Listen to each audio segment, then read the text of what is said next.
It's for us to disconnect from all intellect and let the rhythm affect us to lose our inhibition. Follow your intuition, free your inner soul and break away from tradition. Cause when we be out, Bonjour tout le monde, j'espère que tout le monde va bien en Tunisie.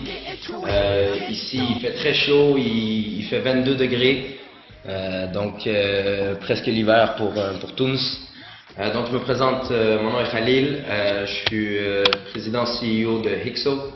Et nous, on aide les entraîneurs et les athlètes de combat à optimiser leur entraînement en utilisant des sensors portables que les athlètes se mettent au poignet et aux chevilles. Pour faire une petite histoire rapide, les entraîneurs de très haut niveau, ils filment tout ce qui se passe dans le ring pour donner une rétroaction à leurs athlètes, puis ils essaient d'obtenir des données quantitatives en comptant manuellement le nombre de coups donnés, par exemple. Nous, on automatise tout ce processus et on leur donne les données directement à l'entraînement, donc pas besoin d'attendre le prochain entraînement pour avoir le tout. Donc pour l'instant, quand on a présenté le projet la première fois, ça nous a donné un partnership avec l'équipe nationale canadienne.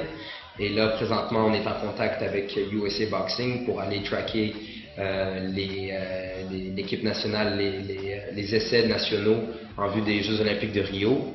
Et finalement, il y a Showtime Networks, qui est une compagnie, qui est une station télé aux États-Unis, qui souhaite faire exploser le nombre de statistiques disponibles à ses fans et à tous ceux qui regardent leur combat. Bref, ça c'est pour ma compagnie.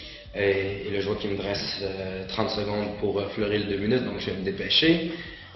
Pour moi, Founder Institute, pour moi, ça a été une expérience inoubliable.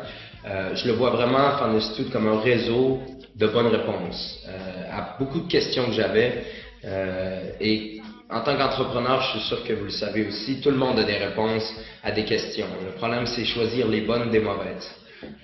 Et c'était la première fois que j'avais accès à des mentors qui ont finalement vraiment eu du succès. Non pas quelqu'un qui avait seulement lancé un projet puis fail 2 ou 3 fois. C'était vraiment des gens qui avaient eu des histoires qu'on aurait pu écrire presque des films par rapport à leurs histoires. Donc c'était pour la première fois des réponses que je pouvais avoir confiance en. La deuxième chose aussi que ça m'a beaucoup donné, c'est des opportunités de raccourci. La possibilité d'obtenir des introductions à des personnes que je pensais seulement pouvoir rencontrer un jour si jamais j'allais habiter à Silicon Valley, et ensuite que par la chance d'un miracle, je pouvais seulement avoir l'attention de cette personne-là. Mais le réseau est tellement fort que ça m'a permis de prendre plein de raccourcis par rapport aux opportunités qui m'ont été données.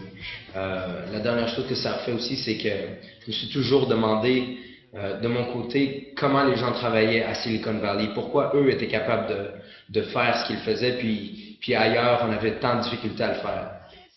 Et comme le programme est basé de Silicon Valley à la base, et que les attentes sont les mêmes partout dans le monde, c'était la première fois que je pouvais voir exactement c'était quoi la charge de travail nécessaire pour être un entrepreneur successful à Silicon Valley, qui était cette espèce de rêve pour moi, cette espèce d'île éloignée où toutes les choses étaient possibles.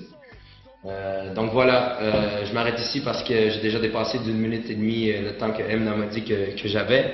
Donc je vous souhaite tous bonne chance et j'espère que un jour on va se voir, soit live ou peut-être par Skype. Et je souhaite bien le plus gros succès dans vos entreprises. everybody, let's get into it, get stoned.